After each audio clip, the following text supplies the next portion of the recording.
धर्म प्रेमी सज्जनों, मातृशक्ति, लगातार कुछ विशेष मंत्रों की चर्चा सुनने का सौभाग्य आप प्राप्त कर रहे हैं। इसलिए पिछली बार एक संकेत आपको दिया था कि वेद के मंत्रों के साथ जब तक आप जुड़े रहेंगे, मानसिक तनाव आपका जाता रहेगा। फिर इसी को थोड़ा सा उलट दीजिए। वेद के मंत्रों से जब आप अलग हो जाएंगे तो मानसिक तनाव बढ़ना स्वाभाविक हो जाएगा, क्योंकि मंत्र वेद में ही है और कहीं भी मंत्र नहीं है। इस बात का ध्यान रखिएगा, केवल वेदों में ही मंत्र हैं। अब उन्हीं मंत्रों को लेकर के कहीं और दिया, उपनिषदों में दे दिया और कहीं दे दिया, लेकिन ये सब के सब मंत्र वेदों के ही हैं और सारी उनकी ही शाखा है। और उनकी शाखाएं जितनी हैं, कुछ से आप परिचित हैं, उस तरफ अभी नहीं जाएंगे। केवल इतनी सी बात आपको बताकर कि वेद के मंत्रों के सानिध्य में हमें रहना है हर हाल में। उससे जितना लाभ हमें मिलेगा, समय समय पर इसकी अच्छी अनुभूति आपको होती रहेगी। तो श्रृंखला हमारी जो चल रही थी इंद्रिय स्पर्श के मंत्रों की, पिछली बार कथा ओम हृदयम, आज का है ओम कंठ।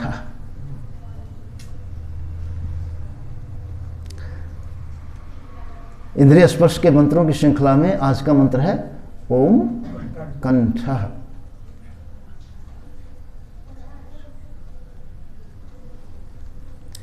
कंठ यानी मेरा कंठ, जहां से आपकी आवाज निकलती। इस कंठ से सबसे बड़ा जो हम उपयोग लेते हैं, ध्वनि को निकालने का, आवाज को निकालने का, ये उपयोग इस कंठ से लेते हैं। इसकी गिनती भी इंद्रिय में की गई है, ये भी एक इंद्रिय है। वैसे इंद्रियों की बात अगर हम किसी को कहें तो वो कहेगा कि इंद्रिय, कंठ भी कोई इंद्रिय है। ऋषि कहते हैं हाँ, ये कंठ भी एक इंद्रिय है।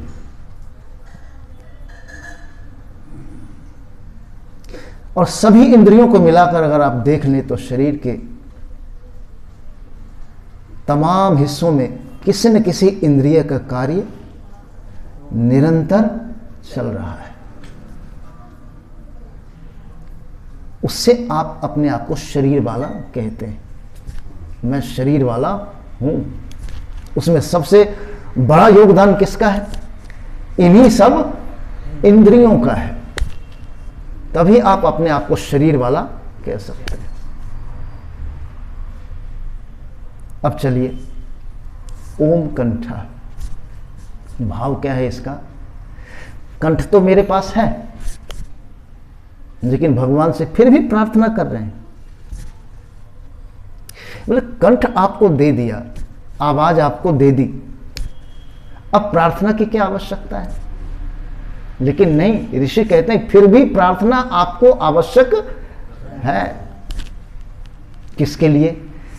कंठ तो है, आवाज भी है, लेकिन मिठास उसकी कमी है। ये जो मधुरता है ना, इसकी कमी है। बस हमारा जो कंठ और उसमें निवास करने वाली जो आवाज है, जो ध्वनि है, उसको लेकर प्रार्थना करने का तात्पर्य मात्र इतना है कि ये ध्वनि, ये जो आवाज है मेरी, वो सुंदर हो जाए, बस मीठी हो जाए, मधुर हो जाए।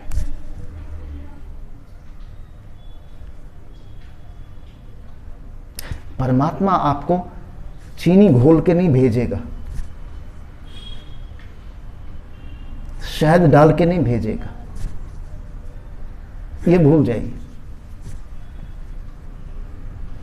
चीनी और शहद का उपयोग आपको स्वयं ही करना होगा।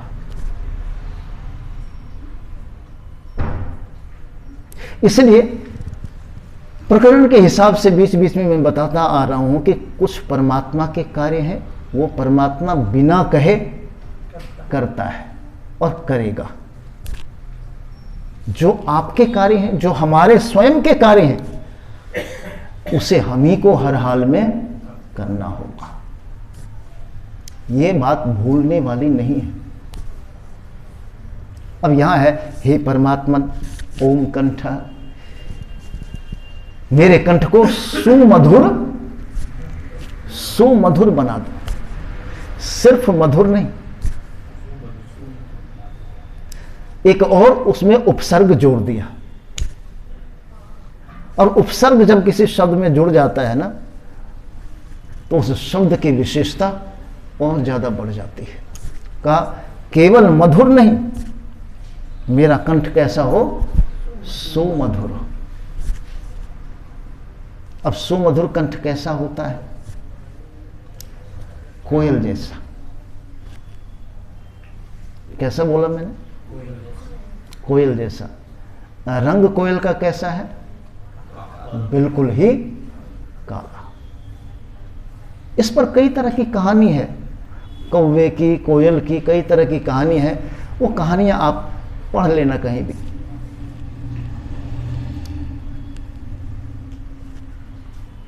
ज्यादा कहानियों में जाने की मेरी इच्छा भी नहीं रहती। मैं तो मूल बात आपको बताना चाहता हूं बस। कोयल के पास सुमधुर कंठ है, रंग चाहे उसका जैसा भी।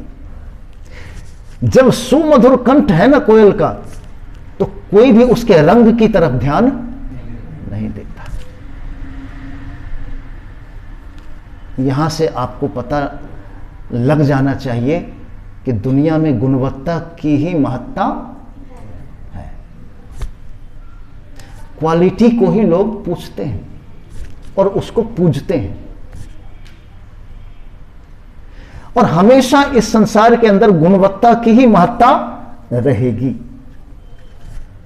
ये ध्यान में रख लीजिए आप। कितना भी हम कुछ भी कहें, वो बहुत गोरा है, वो बड़ा सुंदर है, थोड़ी देर के लिए जब उसका आपसे परिचय होगा, आपका जब परिचय होगा, जब व्यवहार उसके साथ होगा, जब विचार उसके साथ आप मेल करेंगे, मिलाएंगे, तो आपको पता चलेगा कि वो वाकई सुंदर है या नहीं। क्योंकि दुनिया में तरह तरह के विकार हैं, रूप का भी एक विकार मन में आ जाता है। लेकिन गुण सदैव ही जीवन के लिए सुख और शोभा बढ़ाते रहते हैं।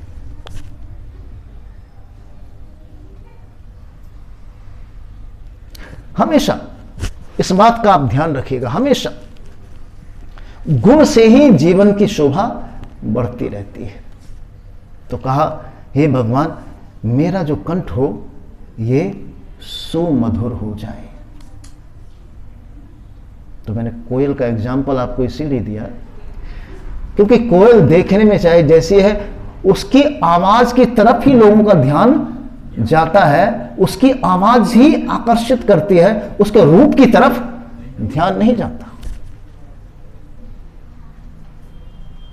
क्योंकि आकर्षण किस में है? उसकी आवाज में है। और वो जो आकर्षण है ना, वो केवल आकर्षण नहीं है, कोयल की वो आवाज दूसरे को सुख दे रही है। इसलिए बंदा ठहर जाता है और इंतजार करता है, थोड़ी सी कोयल थोड़ी देर और बोले, थोड़ी देर और बोले, और मैं उसकी इस मीठी आवाज को कुछ देर और अपने कानों में घोल करके सुख लेता रहूं। बताइए कितनी सुंदर आवाज है उसकी। क्या किसी इंसान ने उसमें भरी है?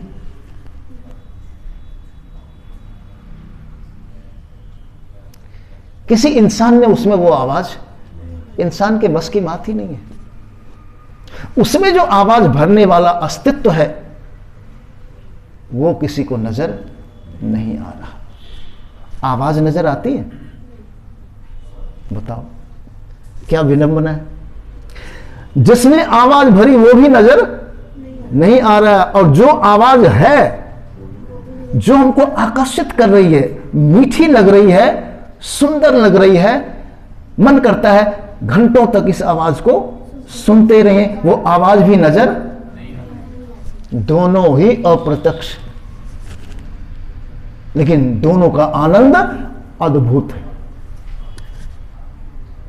अद्भुत है।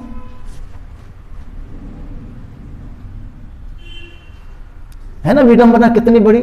आवाज भी दिख नहीं रही और देने वाला भी, उस आवाज को बनाने वाला भी नहीं दिख रहा। इसको चमत्कार नहीं कहेंगे तो और क्या कहेंगे? इससे बड़ा चमत्कार और क्या हो सकता है? पर ऐसे चमत्कार की तरफ लोगों का ध्यान नहीं जाता। लोग कौन से चमत्कार की तरफ ध्यान देते हैं? ऐसे चमत्कार की तरफ ध्यान देते हैं जिस चमत्कार में चमत्कार कुछ है ही, चमत्कार कोई है ही नहीं। और जो सबसे बड़ा चमत्कार करने वाला है उसकी तरफ ध्यान नहीं जाता। ये अज्ञानता का एक रूप है। बस इसी अज्ञानता के रूप को मिटाने के लिए ज्ञान हमको जरूरी है। ज्ञान चाहिए, बिना उसके ये मिटेगा नहीं। कितनी सुंदर प्रार्थना है, मेरा कंठ वैसा हो जाए, मैं एक बार अपने कंठ से ध्वनि को निकालूं, दूसरा सुनने के लिए विवश हो जाए, सुनने के लिए विवश हो जाए। और वाकई ऐसा होता है। हजारों आवाजें ऐसी हैं मनुष्यों के पास भी जिसमें मधुरता विद्यमान है। तभी तो आप बड़े ध्यान दे करके उन भजनों को, उन गानों को, उन बोलों को सुनते हैं। जीव को तो छोड़िए, निर्जीव चीज में भी आवाज इतनी सुंदर है, इतनी सुंदर है, क्या उस आवाज को भी जब रागों में बदला जाता है तो सुन करके गदगद हो जाते हैं। बगल में तो हारमोनियम रखा हुआ है 7 सुरों वाला। अगर कोई कलाकार इसको पकड़ ले और उसमें से धुन निकालना शुरू करे, आप मुग्ध हो जाएंगे। उसमें भी आवाज, बस सिर्फ इतना है कि उस आवाज को मधुरता का रूप देने वाली कला किसी के पास होनी चाहिए। बजा तो मेरे जैसा आदमी भी लेगा, लेकिन आप सब भाग जाएंगे। बजाने को क्या है, पर एक कलाकार जब बजाएगा ना, आपको बस उसके सिवा और कुछ दिखेगा ही नहीं, इतनी मधुरता। तो बात यहां हो रही, भगवान मेरे कंठ में मधुरता प्रदान करो, कंठ में। अरे ये जो कंठ है ये ऐसा है जिसके बीच में से भोजन भी गुजरता है और जिसके अंदर से आवाज भी निकलती है। एक चीज जा रही है, दूसरी चीज आ रही है। अब हम इस कंठ के अंदर उस चीज को जाने दें जिससे इसकी सेवा होती रहे। ऐसी चीज को इस कंठ के अंदर न जाने दें कभी भी जिससे इस कंठ का अपमान हो, क्योंकि परमात्मा ने इस कंठ को पवित्र रूप दे करके भेजा, इस शरीर के साथ जोड़ा है पवित्र रूप दे करके। इसे अपवित्र न करें। इसलिए जब स्पर्श करते हैं ओम कंठ, इन दो मुड़ियों से ओम कंठ कह के यहां स्पर्श करते हैं और कहते हैं कि इस कंठ की जो शोभा, जिससे इस कंठ की शोभा है, वो शोभा हमेशा बनी रहे। और वो कैसे बनी रहे, उसके लिए हम पुरुषार्थ करते रहे, ताकि इसकी शोभा निरंतर बनी रहे, इसकी खूबसूरती निरंतर बनी रहे। आप जानते हैं इस कंठ के कारण, अपनी ध्वनि के कारण, अपनी सुमधुर आवाज के कारण आपकी ख्याति कितनी दूर तक पहुंच सकती है, कहां तक आप जा सकते हैं। तो आवाज के बारे में ही एक उदाहरण देकर के मैं इस बात को बताया करता हूं कि किसी ने किसी से पूछा कि भाई सारी दुनिया के अंदर सबसे अधिक प्रशंसा जो फैलती है, सबसे अधिक आवाज जो जाती है दूर तक, किसकी आवाज जाती है? कोई ना कोई ऐसी तो चीज है जिसकी आवाज दूर तक जाती है। तो कहानी में लिखा हुआ है तवे की आवाज सबसे ज्यादा दूर तक जाती है।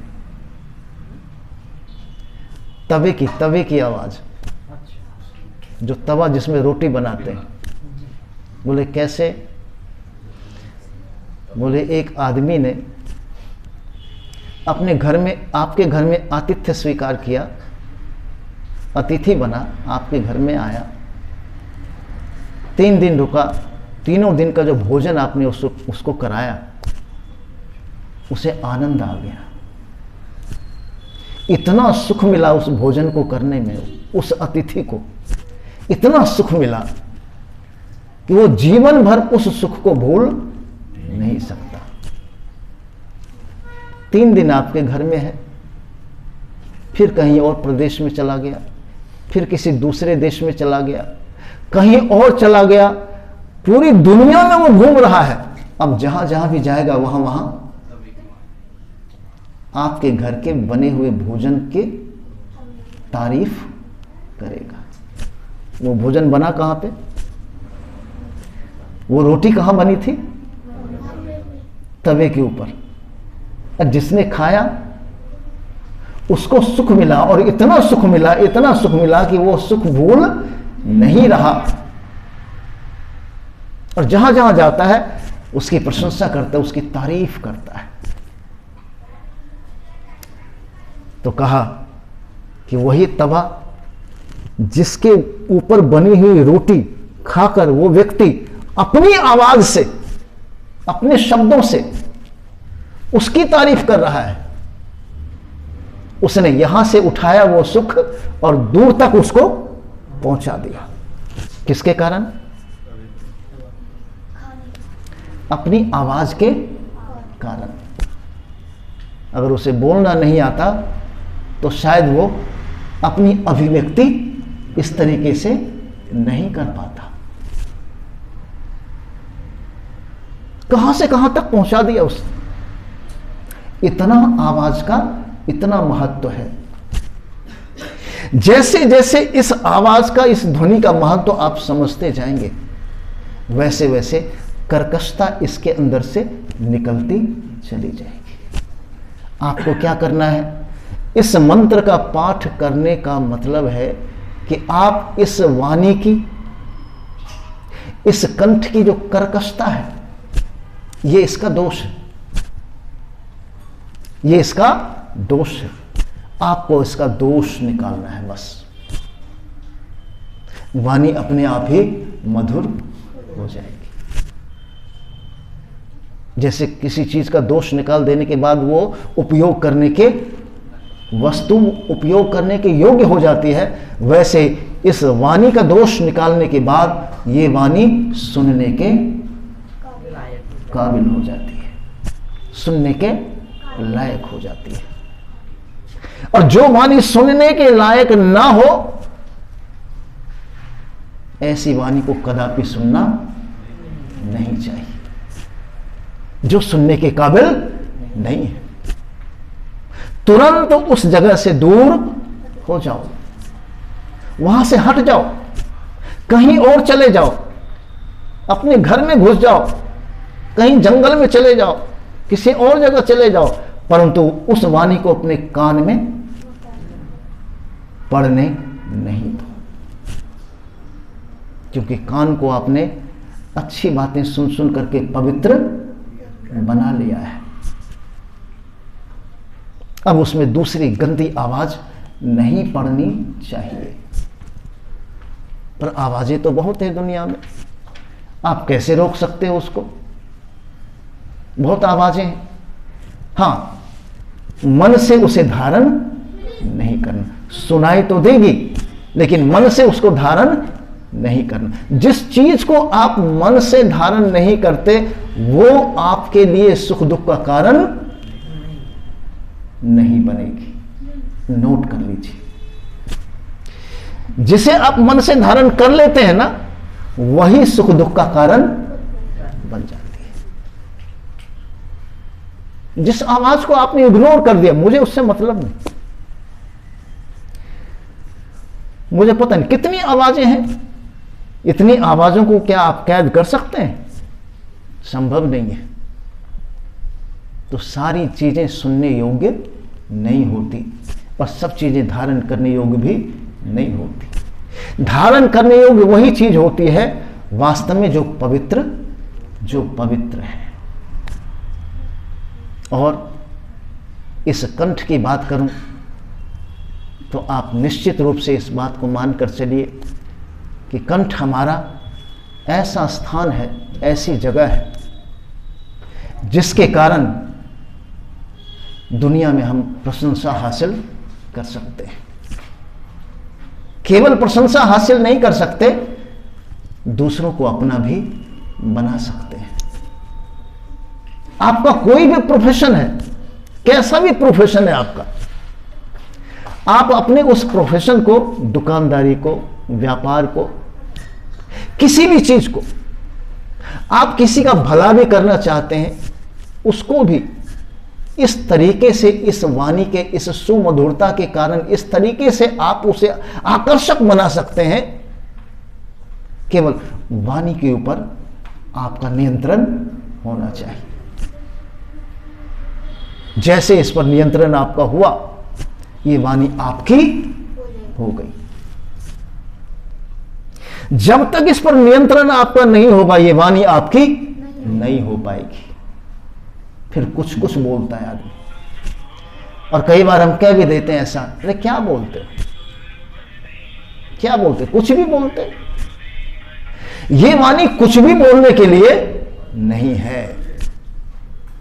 संयमित रूप से, संयमित रूप से प्रयोग करने वाली ये वाणी है।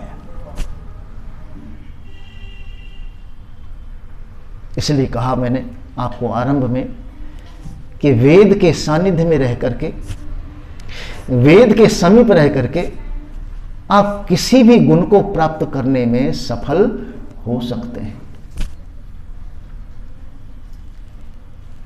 किसी भी गुण को प्राप्त कर सकते हैं बड़ी आसानी के साथ। और वाणी के बारे में, इसकी मधुरता के बारे में तो ऐसी ऐसी बातें कही गई हैं।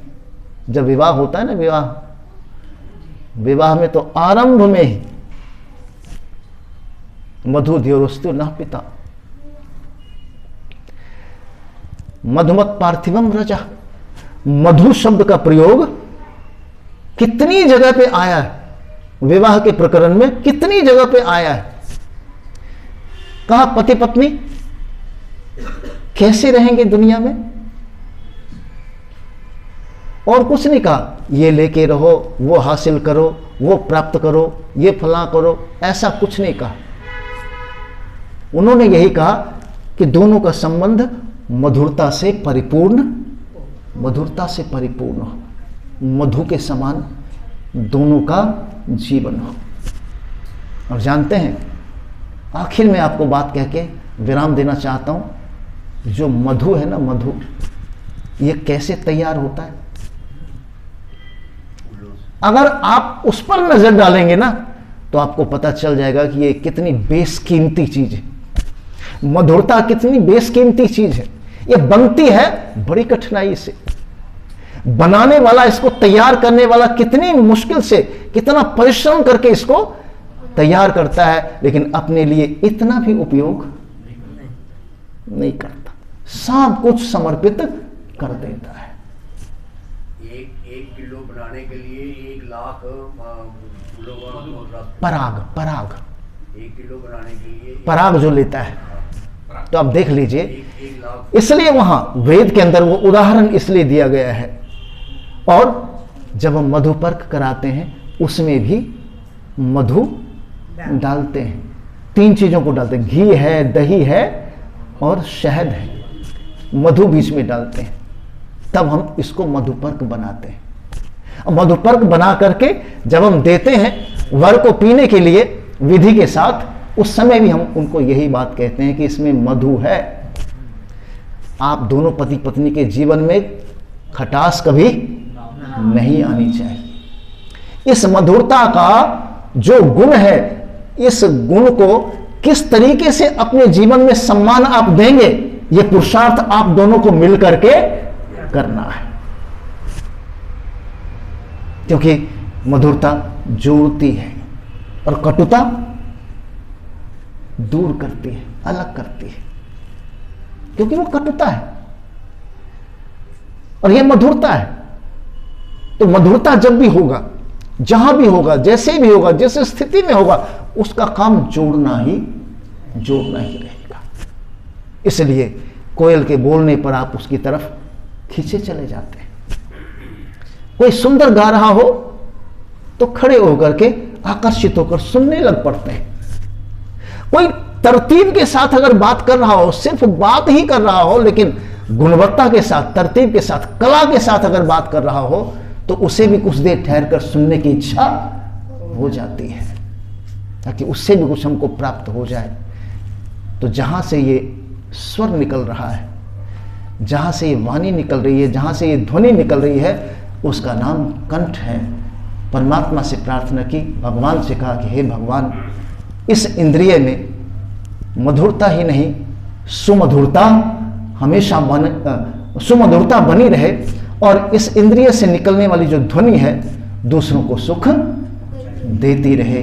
ऐसा हमारा ये कंठ हो, इस वाणी के अंदर ऐसी मधुरता हो, और ये मधुरता प्रयोग करते हुए सुंदरता को प्राप्त कर ले, तो ये बन जाती है सुमधुरता।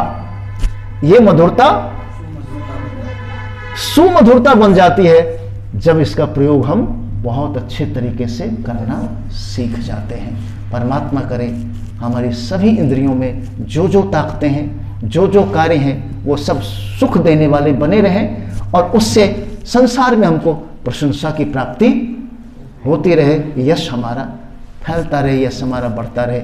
इन कामनाओं के साथ इस प्रार्थना के इस भाव को यहाँ विराम देते हैं। बहुत बहुत धन्यवाद।